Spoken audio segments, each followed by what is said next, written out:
Retornando, pessoal, a gente obteve que é a equação mais geral possível para uma variável dinâmica.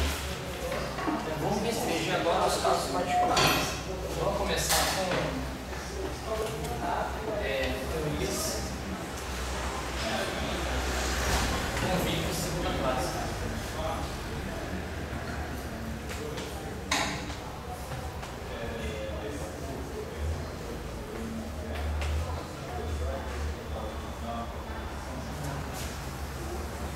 Nesse caso aqui, eu pego essa equação aqui, isso aqui não existe. Esse termo aqui não existe. Posso definir da seguinte maneira: é ADT.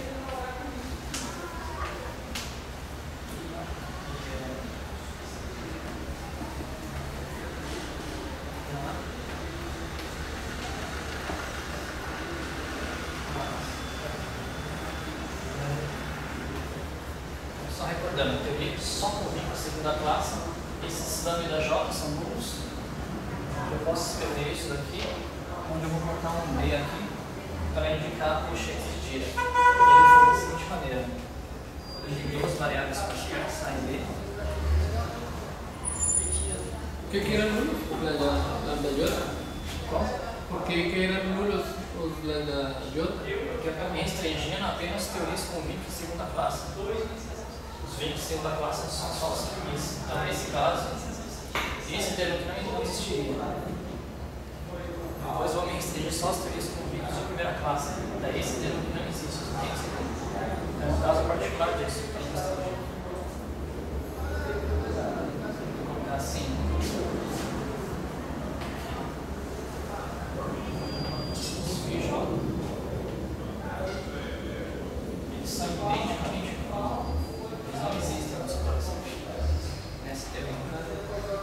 Eu posso escrever essa equação aqui em termos dos cochetes de tira. Eu escrevi da seguinte maneira: AB menos A sin delta menos 1. Vamos fazer aqui uma hipótese um pouquinho mais forte também, que é restringir o caso da dependência justamente do tempo. Dá para você tratar os casos que é diferente de zero. Isso aqui eu, nessa discussão, eu queria fazer eles iguais a zero. Isso aqui uma suposição.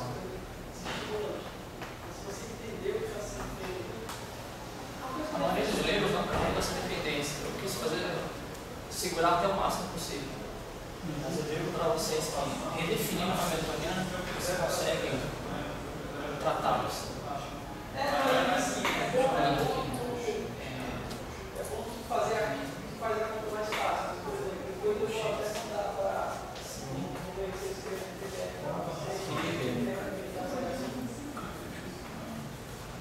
Ou seja, com essa definição aqui, a gente consegue descrever dessa maneira. Só tomando o caso particular, que a variável dinâmica B é a própria hamiltoniana. Isso aqui é o que a gente chama de X.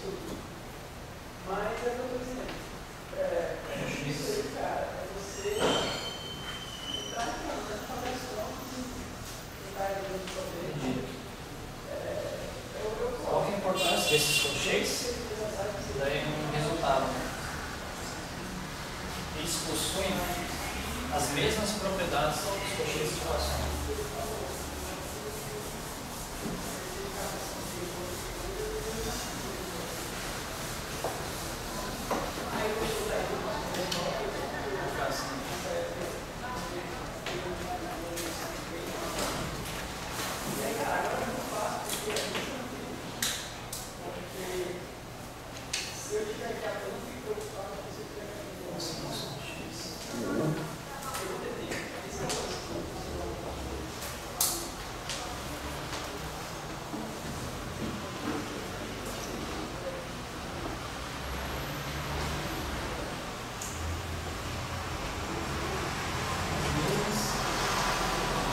as mesmas propriedades dos cochetes.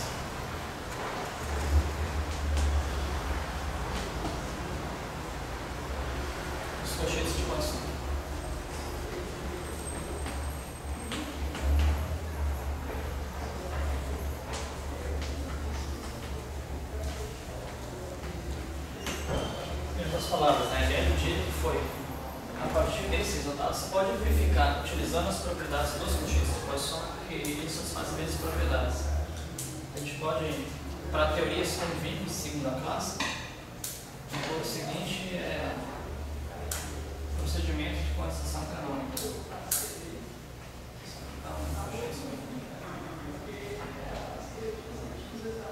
Que os cochetes de giro, eles tendem ao comutador e sobre a componente. Então isso aqui seria a quantização canônica para a teoria vinculadas. No caso, que elas são de segunda classe, já que possuem a mesma propriedade, linearidade, regra do produto, antissimetria, satisfaz a identidade de Jacobi. A gente pode verificar que isso são mesmas de um comutador e do mecânico quântico, propor esse princípio de quantização. Leonardo, uma pergunta mais. O colchete de segunda classe é um pouco diferente de zero quando você faz o colchete de Poisson, com uma variável dinâmica? Como a sua pergunta? Só... O vínculo de segunda classe. Uhum. Não é que é diferente de zero quando você faz o colchete de Poisson? Exatamente. Então ainda não entendo por que jogar esse segundo termo.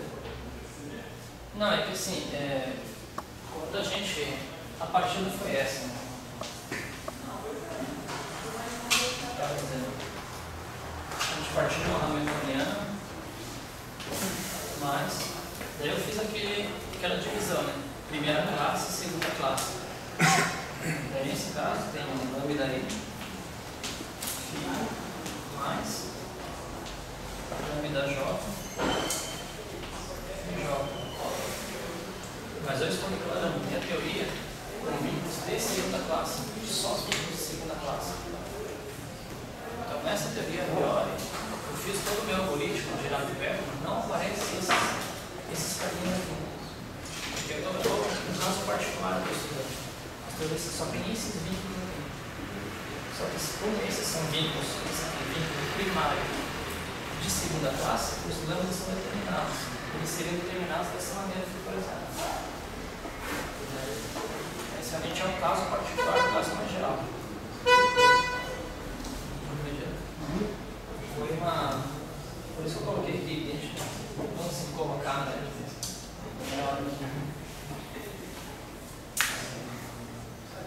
Não existe FJ. Isso é melhor. Porque foi o caso particular que eu estudei.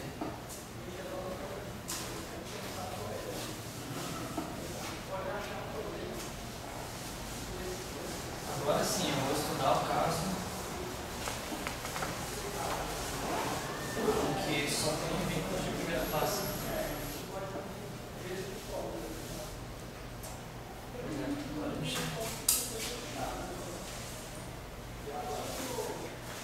teorias.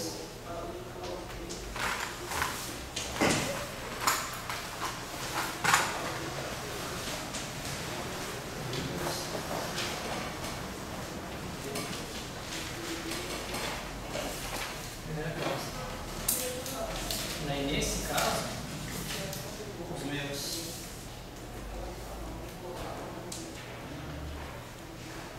não existe, eu esqueci, né?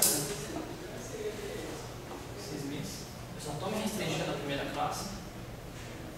Ou seja, esse termo aqui não existiria, no caso particular, e só teria esse termo aqui. Ou seja, nesse caso, meu teatro desse livro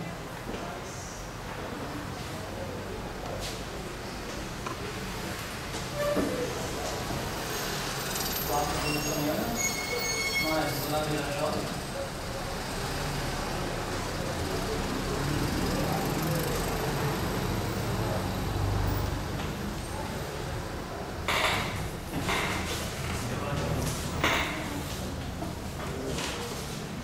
Como se na divisão, como se tivesse partido dessa.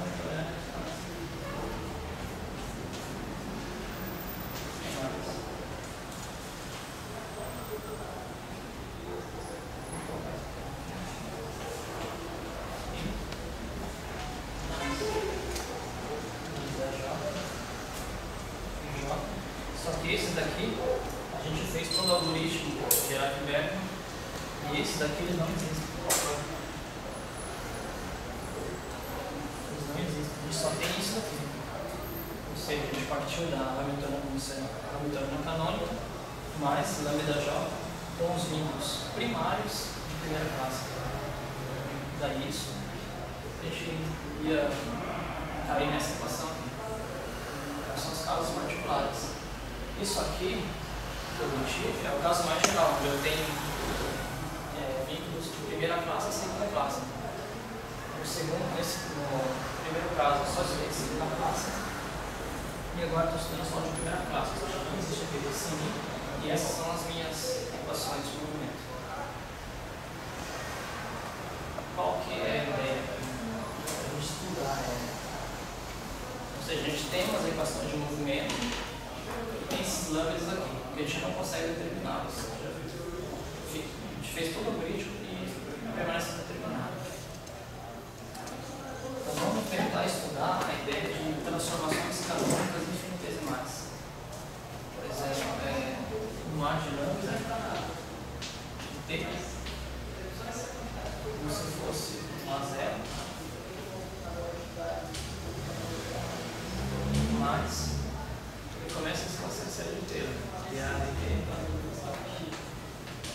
vezes T, onde T igual a zero, mais ordens de T quadrado, que são ordens de T quadrado, que não me interessa.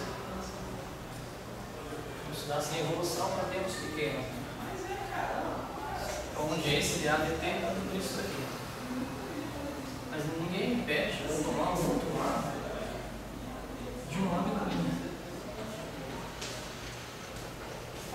Já que é determinado, eu posso tomar outro conjunto lambda linha de multiplicadores. Onde, pegando aqui, substitui lambda linha. Se a gente fizer a diferença, imaginando menos a de lambda linha, a partir de um conjunto com as mesmas condições iniciais, então a diferença é esse termo se cancela, esse termo se cancela, esse aqui se cancela e só salta a diferença dos multiplicadores. Então seria T, esse termo aqui, vezes, vamos dizer assim, lambda J, que lambda aplicado no instante zero, menos o lambda J também, lambda linha. A diferença entre vezes o contador do A e J. Isso aqui, né, seria no instante igual a zero. Em outras palavras, se você for estudar o que eles chamam de transformações canônicas infinitesimais, pode ser o seguinte, né? Delta epsilon de A é igual a uma coisa, um parâmetro infinitesimal, os conjuntos de Poisson dessa variável J. Tem essa cara aqui, onde eu defini esse epsilon como sendo esse aqui. Sendo o tempo vezes esses multiplicadores. Então tem essa cara aqui. Isso aqui, a interpretação é a seguinte, né? Deixa eu escrever lá, isso aqui é importante. Não sei se vale a pena para essa questão. Deixa eu falar.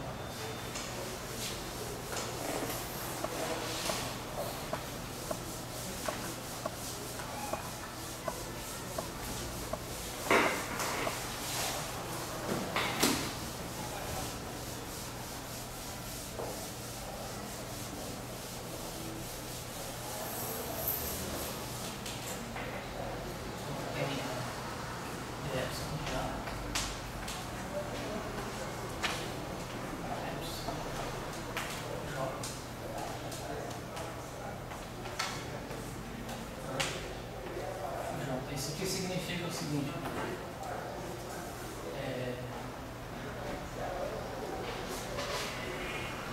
se J, eles são geradores, transformações canônicas, transformações canônicas infinitesimais que não alteram o estado físico.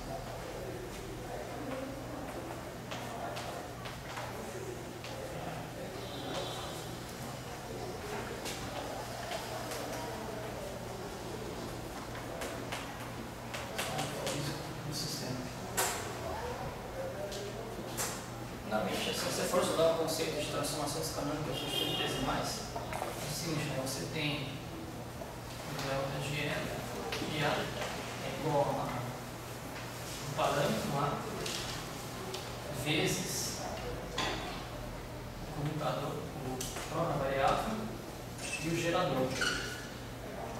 Essa é a cara de uma transformação canônica infinitesimal. Nesse caso, a gente conclui que todos os PJs são geradores dessas transformações. É como se, por exemplo, assim, em termos de um desenho,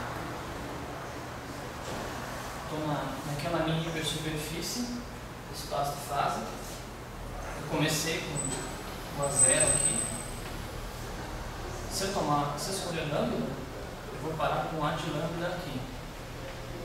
Se eu escolher um lambda linha, eu vou parar com A de lambda linha aqui. E os geradores, esses geradores, ou seja, geradores primários de primeira classe, fazem o papel de conectar essas duas coisas aqui. Eu pulo de um para outro via geradores. Essa é a ideia. Em outras palavras, agora, se eu tomar, por exemplo, o A como sendo o conjunto QP, eu tenho, se você me dá as condições iniciais Q0 e P0, e eu escolher um lambda, eu vou cair no, por exemplo, Q e P. Mas se eu escolhesse um outro lambda da linha, eu ia chegar a um outro conjunto de coordenadas. Esses dois conjuntos determinam de maneira unívoca o estado. O estado é determinado. Ou seja, existe, por exemplo, se eu escolher um conjunto lambda, eu vou parar, eu vou, por exemplo, de Q0 para P0 até Q e P. Mas se eu escolher um conjunto lambda linha, eu vou de Q0, P0 para um Q', um P'. Mas esses dois aqui são equivalentes. Eles descrevem o mesmo estado físico. Entendeu? Por exemplo, se a gente fosse estudar teorias de campo, a gente convive numa rua com A mi, por exemplo, o campo de Maxwell, A mi igual a mi, com A mi mais D de alfa. A gente troca o alfa aqui e continua com a mesma física, é equivalente.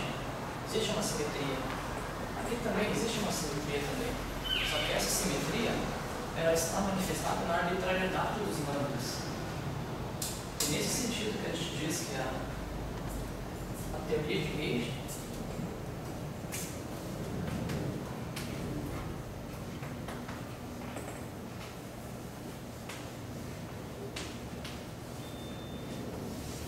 isso aqui, ela tem uma intersecção com teorias de primeira classe.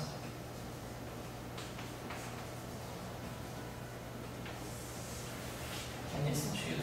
E aqui você pode também chamar de transformações canônicas infinitesimais, transformações de Gage.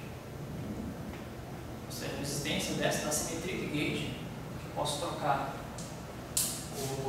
a linha por a mi, ela está manifestada nos multiplicadores de Lagrange não determinados.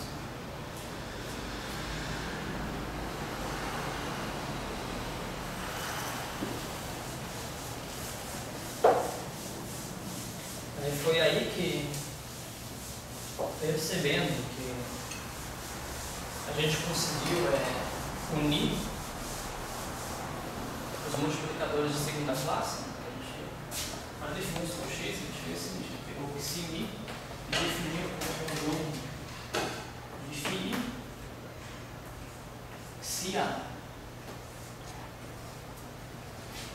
Isso quando a gente estudou a teoria com vídeo de segunda classe. Ou seja, a primeira resposta eu fiz. Já disse para vocês o que é importante são as de segunda classe. E agora eu quero unir os de primeira classe. Foi a ideia do dia da teoria. É a chamada conjuntura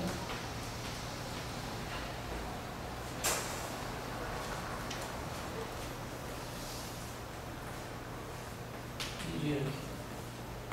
E vai dizer o seguinte, né? Os vínculos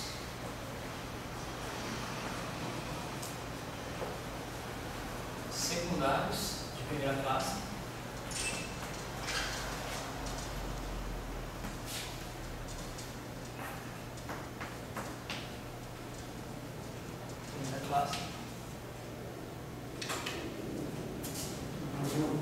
são também geradores.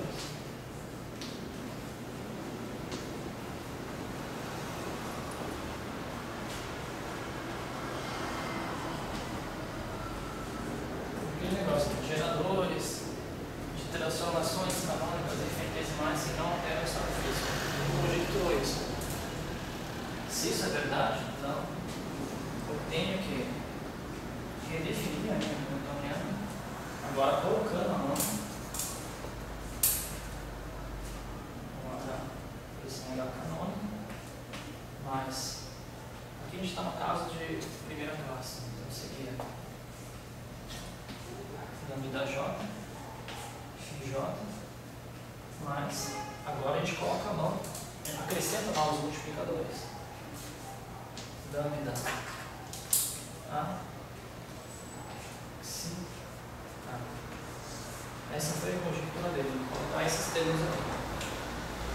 Porque se eles são geradores, então outros lambdas podem fazer essa conexão aqui.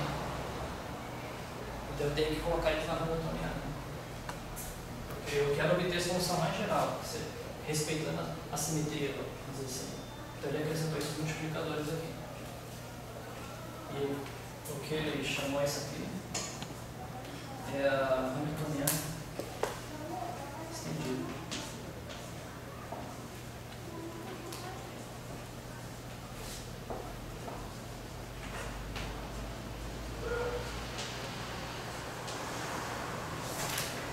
Como está o status dessa conjectura? Já se tem conhecimento de que para toy models, assim, lagrangianas muito específicas, ela é violada. Mas até agora não se tem conhecimento de que para um sistema físico, realmente, uma teoria que você prestou para fazer física, ela não foi violada até agora. Então, você vai, por exemplo, no livro do Enoy Teuton, ele constrói um exemplo de uma lagrangiana absurda lá, um toy model mesmo, e ele consegue mostrar que esses aqui não são geradores. Mas até agora, assim, um exemplo, por exemplo, na eletrodinâmica de Maxwell extendido, por exemplo, essas coisas não se verificam. Todas as teorias físicas até agora respeitaram essa conjectura.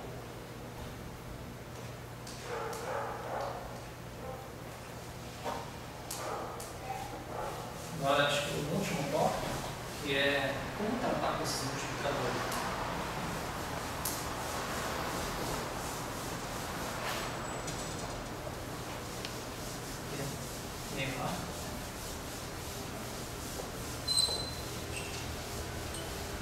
Vamos dizer assim, a chamada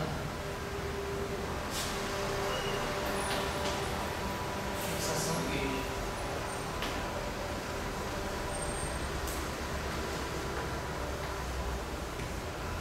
Em outras palavras, eu vou pegar uma teoria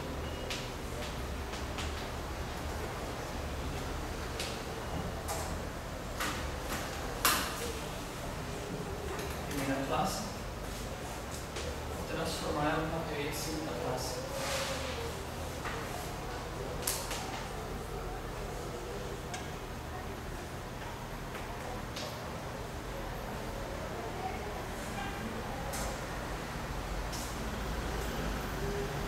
Ou seja, eu fixar um gate nos multiplicadores determinados.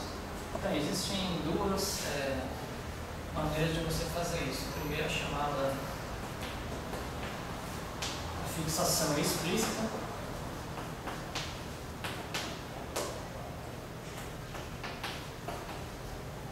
O que ela diz? Pegue o seu espaço de fase e estude ele. Procure isolar, identificando as verdadeiras variáveis. Os verdadeiros graus de liberdade. Por exemplo, eu vou pegar o QP, vou isolar esse espaço de fase, eu vou pegar um subconjunto. Isolamos o subconjunto. Vou chamar de QT.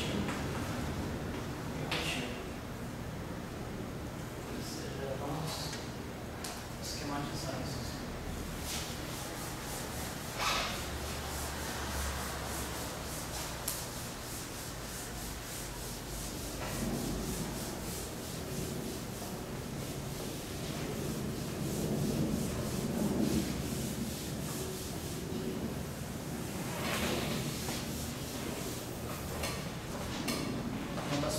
Seria eu estou aqui no espaço de fase,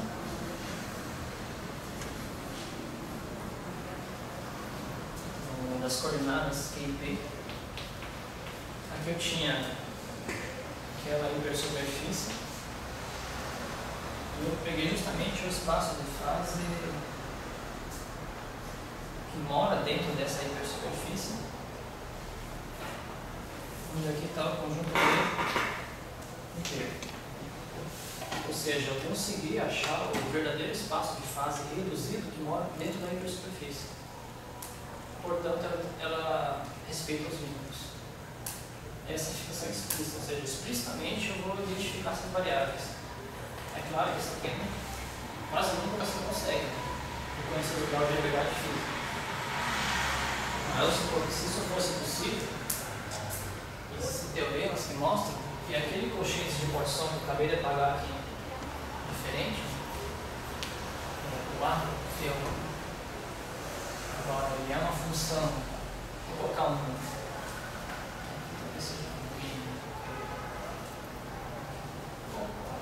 A não operador, mas um A que dependa de Q e P, né? Aquele subconjunto. Aquele subconjunto que eu estou colocando ali.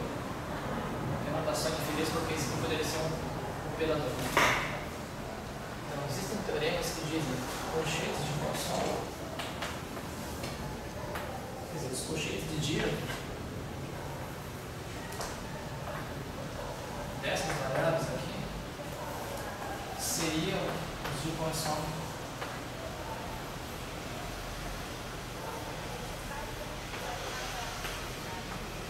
no subconjunto.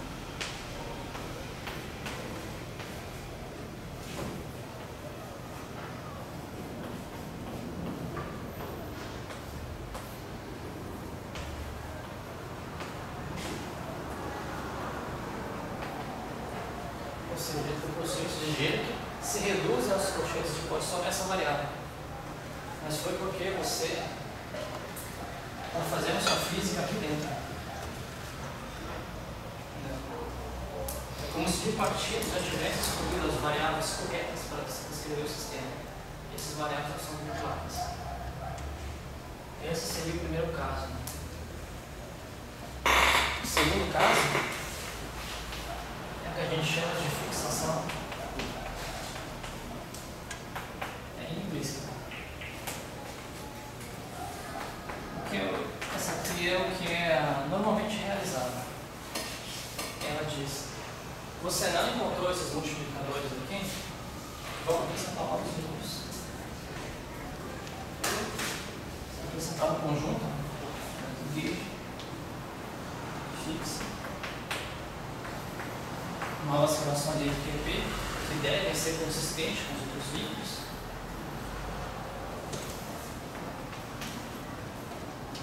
E verifique o determinante.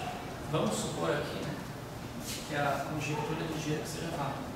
Então, se ela é válida, eu posso unir num único conjunto todos os vínculos de primeira classe.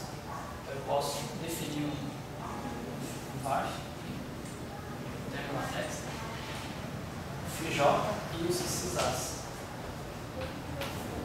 Isso é conjectura de giro que é válida. Eu tenho que mostrar que a introdução desses vínculos aqui é uma função necessária. Primeiro, tem que ser consistente no determinante dos colchetes de condição desses vínculos. O conjunto, vamos supor que seja um vínculo global. Aqui faltou uma passão, deixa eu ver um maiúsculo.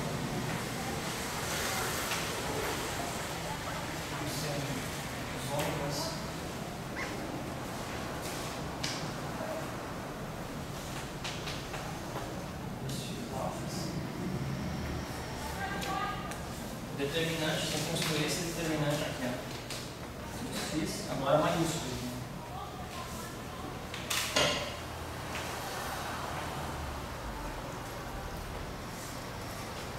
Se isso aqui for diferente de zero, então eu estou fazendo o quê?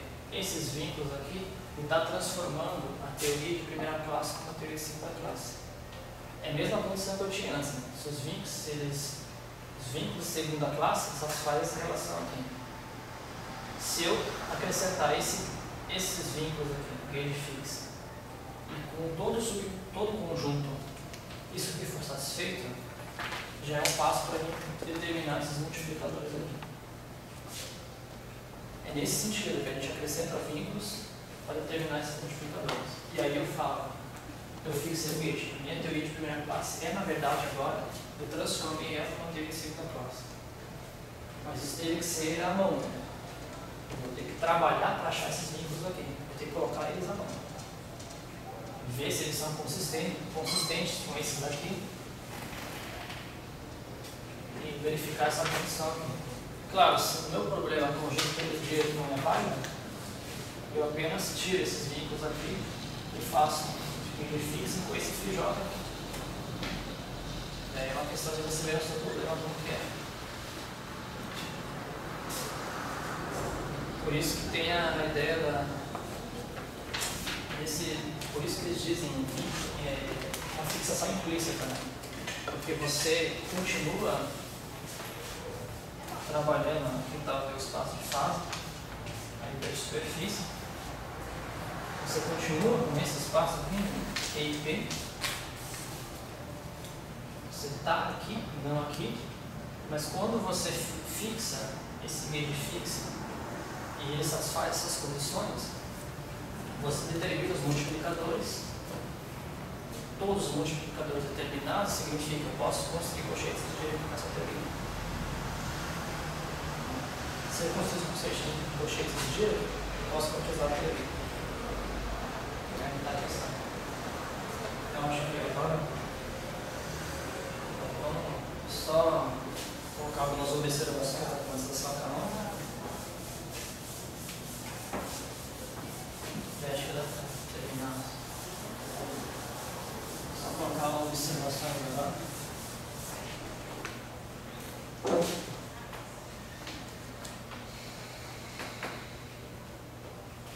Vamos assim, primeira. Vamos supor que eu quero tentar quantizar a teoria de primeira classe.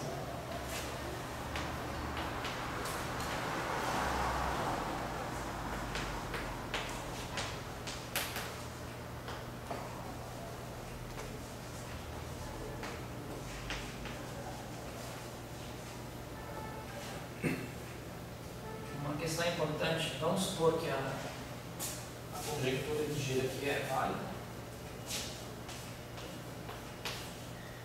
Isso eu não mostrei para vocês, mas é possível mostrar que para esse conjunto aqui, o colchetes de positivo,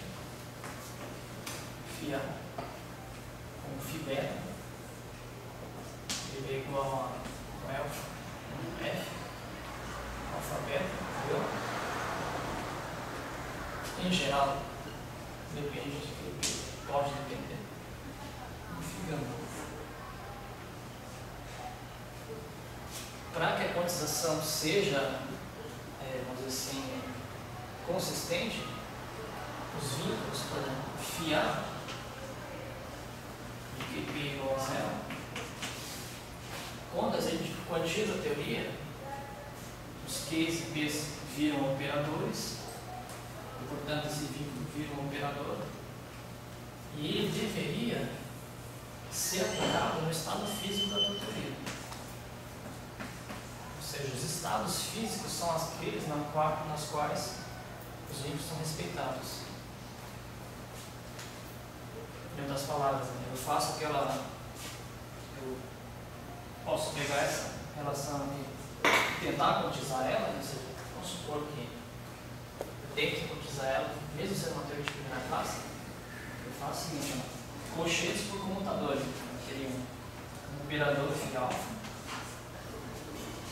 φ beta, e isso aqui, em geral, esse aqui não é constante, né? São operadores e φ gama, operadores. Agora, se eu for aplicar isso nos estados físicos,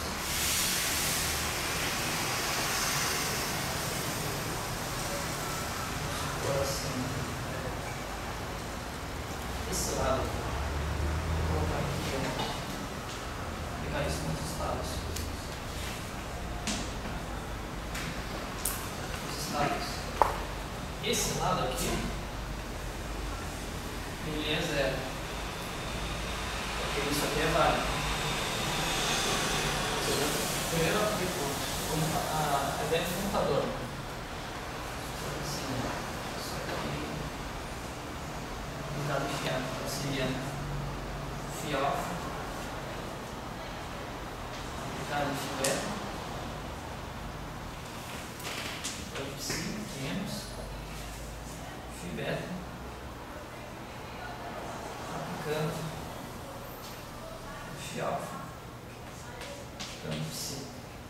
Mas isso aqui é zero. Isso aqui é zero. Agora só olho para esse lado aqui. Bom, isso aqui também é zero. Só está consistente. Se eu assumo isso, o comutador também vai satisfazer. Mas aqui a gente não vê o seguinte: problema de ordenamento. A teoria clássica, por que eu não defini assim? Vou colocar um φ gama aqui. Classicamente eu posso colocar de lado. Mas quando eu fiz a quantização, eu coloquei uma ordem. Teríamos problemas de ordenamento aí.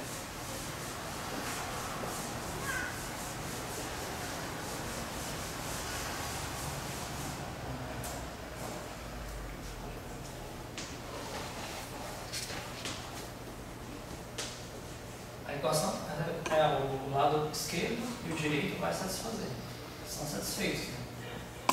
Mas tem o seguinte problema físico. Né? Problema de ordenamento. Se eu utilizasse essa condição aqui, quantizasse dessa maneira,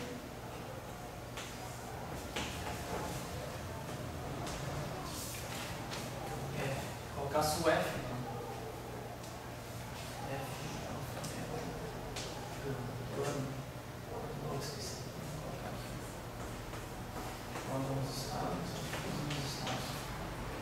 quem não me garante que primeiro isso aqui não pode ser meu.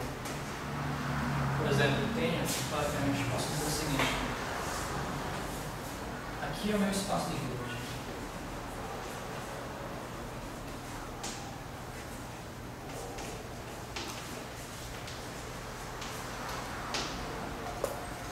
Ou seja, é aqui satisfaz essa condição.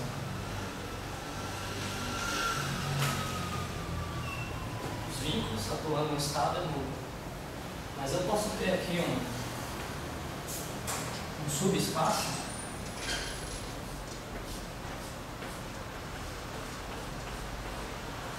onde dentro do espaço do Hilbert, onde aqui F,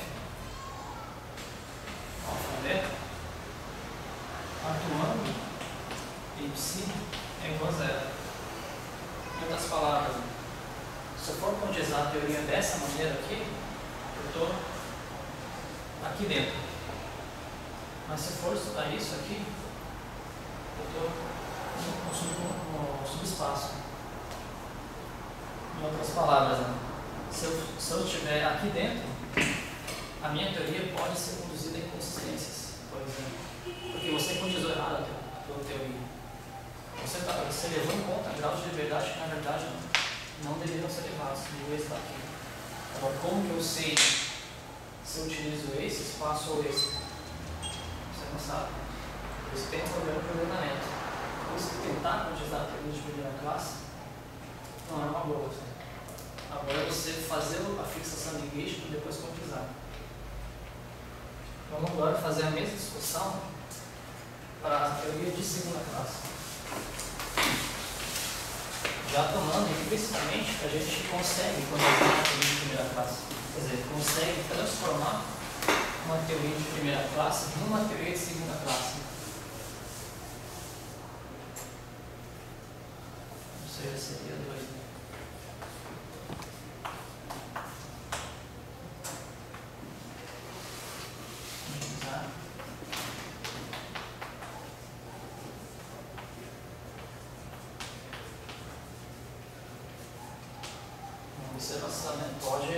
Pode ser que dê certo, a gente não sabe. Imagine que esse operador aqui comute com os FIIs. Se ele comutar, você pode trocar de ordem e satisfazer a condição. Ele não faz para você trabalhar, não. O subespaço coincide com o espaço total. Então, ainda você consegue conduzir a teoria de primeira classe. Mas só nesse caso particular. Agora, para a teoria de segunda classe, onde a gente tem um conjunto que se mira,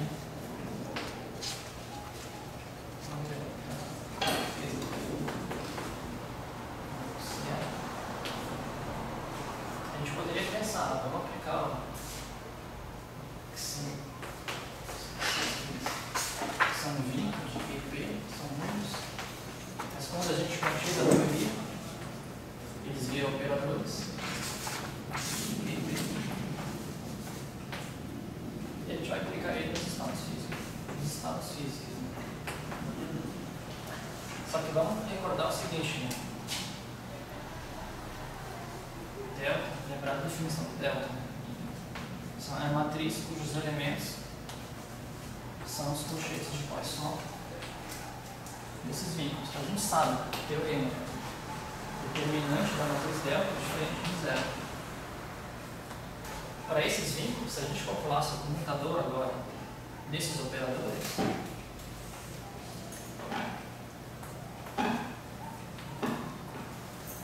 e atuasse nos estados físicos, isso aqui, em geral,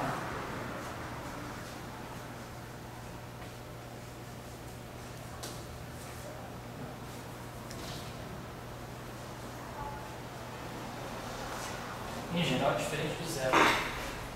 Ou seja, essa relação e essa aqui são inconsistentes.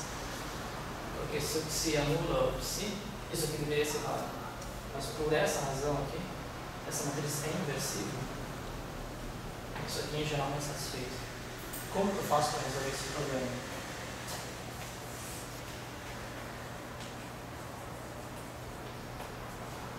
Essa é a questão. Poderíamos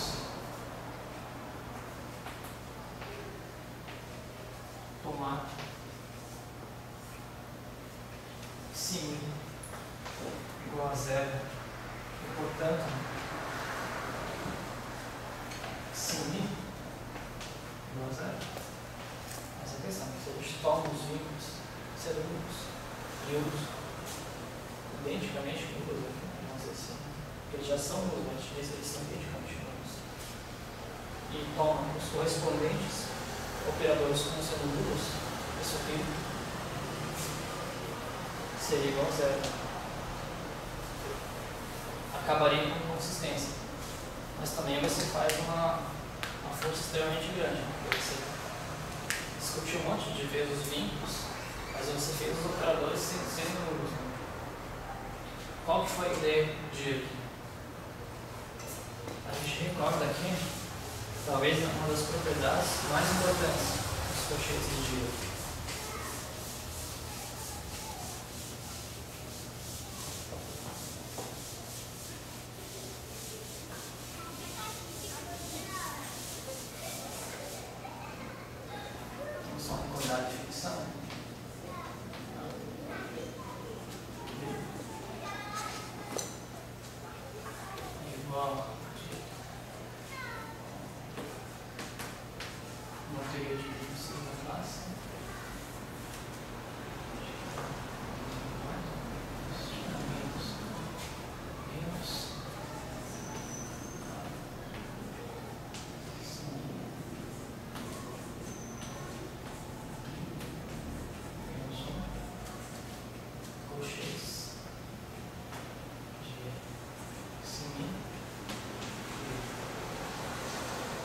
Essa é a definição dos colchetes de uma teoria de segunda classe.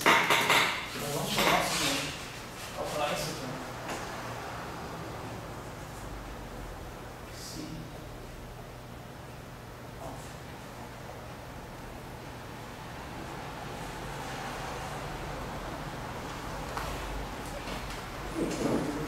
a definição assim.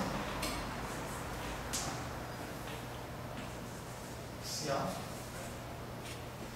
mais menos a sim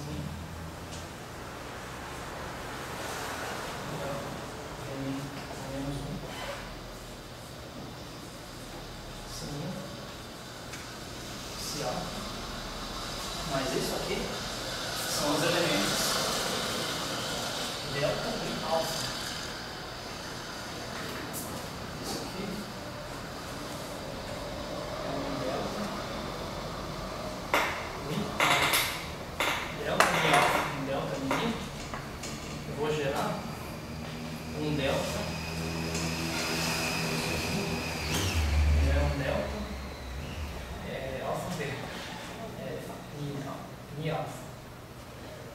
Mi alfa, posso aplicar aqui, ou seja, em outras palavras, né? Posso pegar isso aqui e substituir e aplicar delta. Olha o que você vai ter aqui. Zero. Em outras palavras, né? Se eu utilizar os colchetes de giro aqui, eu já estou como se tivesse uma superfície. Os colchetes de giro, eles fazem com que a tua variável dinâmica respeite a hipersuperfície. Qualquer coisa proporcional ao vínculo já vai ser nulo. Então eu posso continuar com a teoria normal. Se ela respeita o vínculo, eu posso fazer eles iguais a zero. Se faz iguais a zero, isso aqui tudo fica consistente. Porque eu utilizei os colchetes de giro. Então aí teve na década de 50, mais ou menos, né? Você também tem uma 64 para lá, o dia que propõe a quantização, né? Ele teve essa ideia.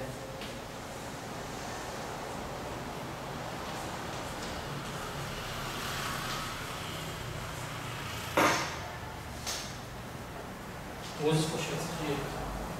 Eles são os colchetes corretos para você quantizar a teoria. Por causa dessa propriedade.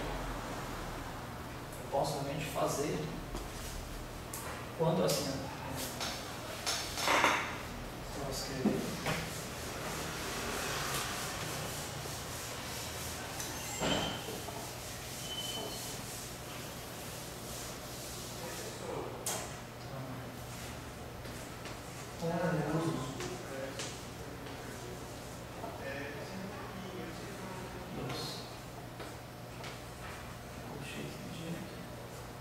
podemos fazer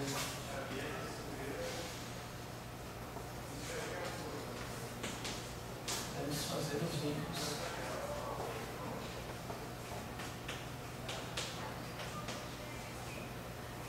Identicamente.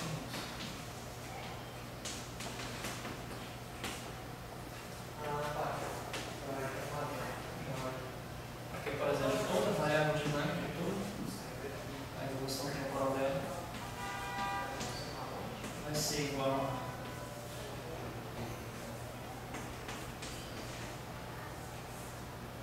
termodinâmica canônica de Dirac mais DADT. Se eu colocasse, por exemplo, aqui um termo mais lambda mi φ mi, com essa propriedade aqui, qualquer coisa proporcional ao vínculo, zero automaticamente. Então eu falo que eu não preciso fazer isso. E a minha tarefa é governada pela harmônica canônica, aquela bateria regular. Aí está a posição da harmônica. A gente chega aqui. Em outras palavras, se você tem uma teoria de primeira classe, transforme ela em uma teoria de segunda classe, obtenha os coeficientes de Dirac. E se você quer monetizar, utiliza essa estrutura. Você define bem a tua teoria. Agora realmente é a última coisa mesmo. Os caras estão cansados já. Quase estourando o tempo de novo. Acho que a maioria não fazer conexão. Uma observação talvez importante.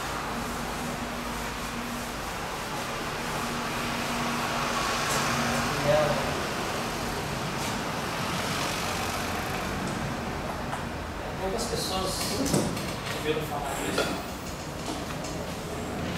que é o princípio da minimação de Schwinger. Vou tentar só conectar com essas teorias vinculadas.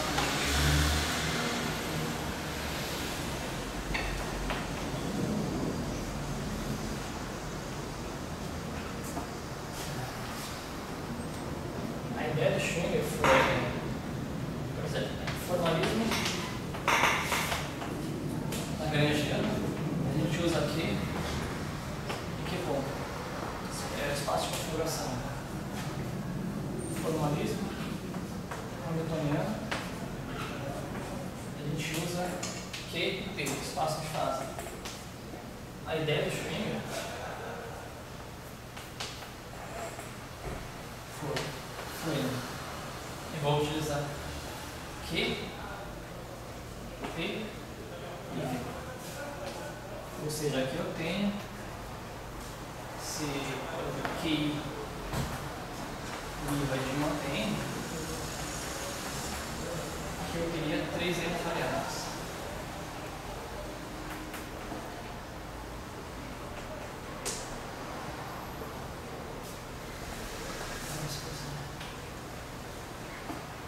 Ou seja, ele acrescenta uma coordenada extra no espaço de fase estendido. O SD, vamos colocar assim, coordenada extra.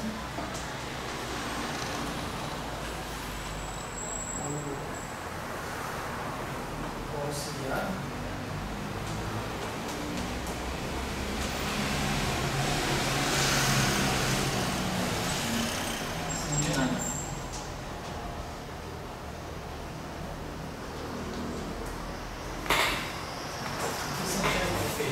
Propôs isso para eu colocar princípio lagrangiano e princípio hamiltoniano em pé de igualdade. Ou melhor, no caso particular, dessa estrutura, formular a ação.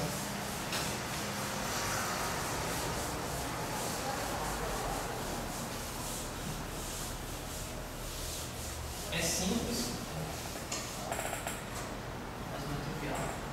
A ação dele é a seguinte.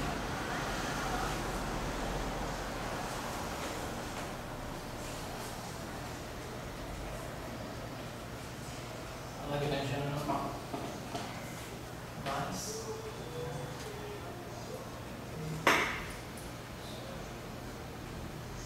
Vou colocar assim. Aqui, ponto. E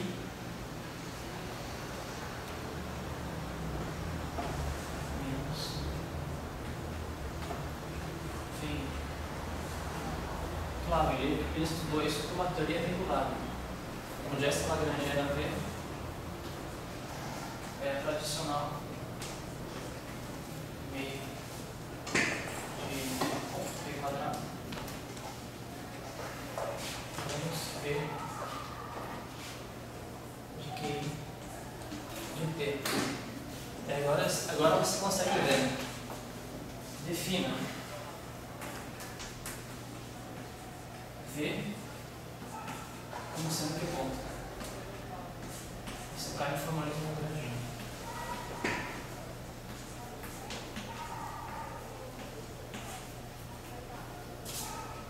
Defina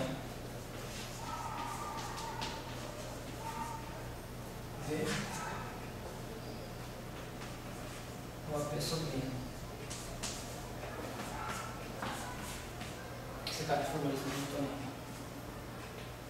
Ou seja, ele coloca uma variável auxiliar e conforme a definição eu caio ou formalismo lagrangiano ou formalismo newtoniano.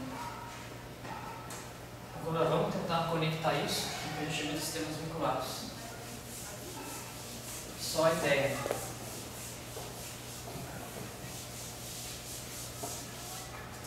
A gente veja teorias.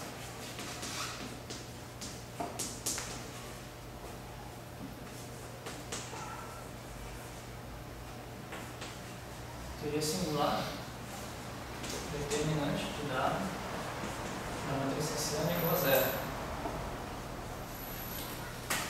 Vamos supor que, historicamente, se eu me dá lagrangiano, calculo toda a matriz, né?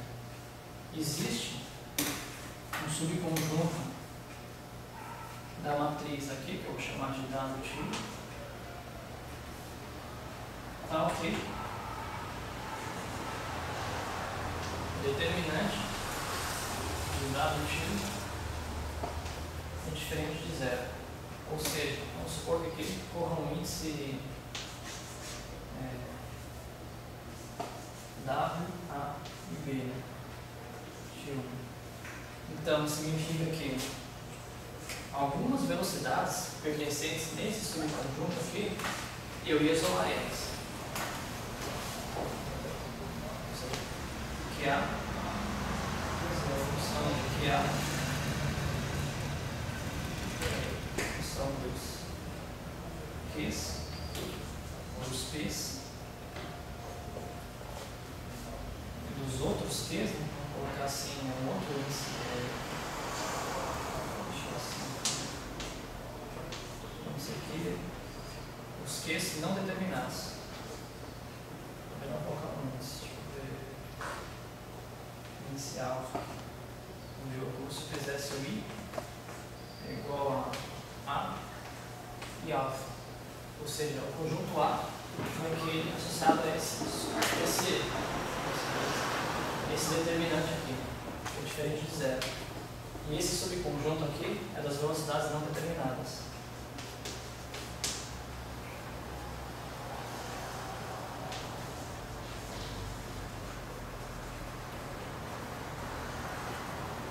O que você mostra é que justamente os seus, vou colocar aqui, né? Os seus multiplicadores de Lagrange, se você fizer um princípio de Schwinger para a teoria de sistemas vinculados, os seus multiplicadores são justamente as velocidades que você não determinou. No caso aqui, delimitando por alfa.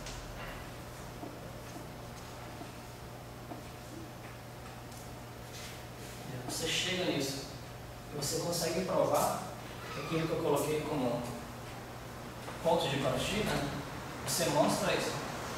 Não tem como escapar. A torre hamiltoniana é justamente a da M e os primeiros. Você mostra isso? Léo, depois você deixa a chave no meu escaninho, tá? Beleza. Beleza. Você consegue provar justamente isso. Aonde que está, vamos dizer assim, a malandragem que eu não falei para vocês? Quando eu defini esse princípio aqui.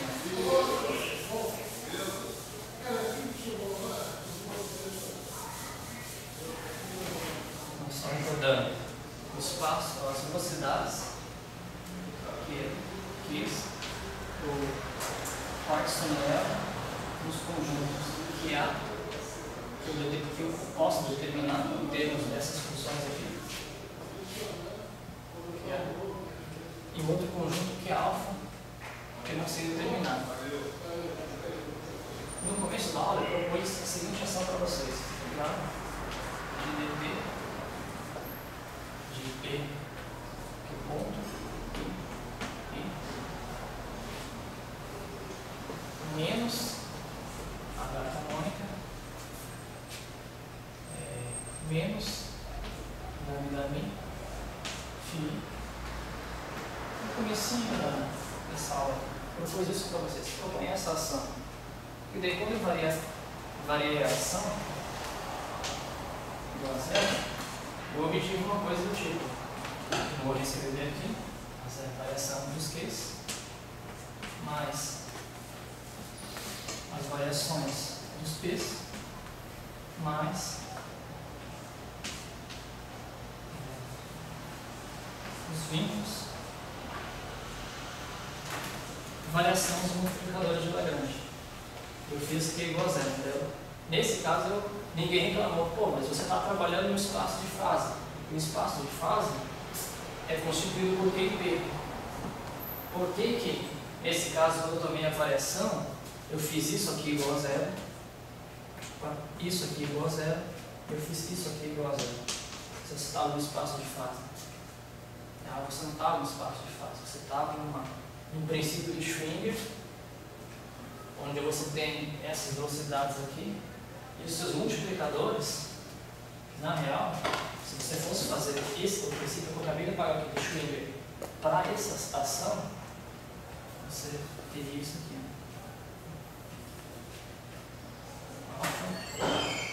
Bom, daí faz sentido. Daí é o que eu falo para vocês. Eu tomei os mesmos sendo os que pontos. Eu particularizei o princípio de Schwinger para o formalismo Lagrange e seguir a vida. Mas seria válido. Faz sentido você tomar variações arbitrárias de Q e P em velocidade. Mas para isso seria muito mais complicado. Você tem que estudar esse subespaço aqui e provar isso daqui.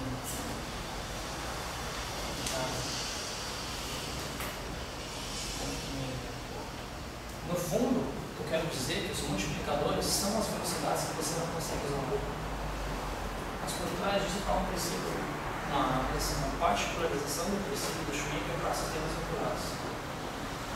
Acho que pelo menos eu consigo falar, para demonstrar isso aqui. Mas eu preferi tomar uma satsa e dizer que se os vínculos são nulos, esses aqui dentro, na hipersuperfície, são equivalentes. Foi a justificativa que eu tomei. Dentro dessa hipersuperfície, eles são equivalentes. Então, eu tentei introduzir provações de maneira mais intuitiva. Mas se você quer ser mais formal, você vai ter que fazer isso dessa maneira que eu estou explicando para vocês. Acho que aí termina a mecha. O resultado dele, peço desculpas, era para ser 2 horas, mas valeu, pessoal. Alguma pergunta aí só para terminar? Então, obrigado.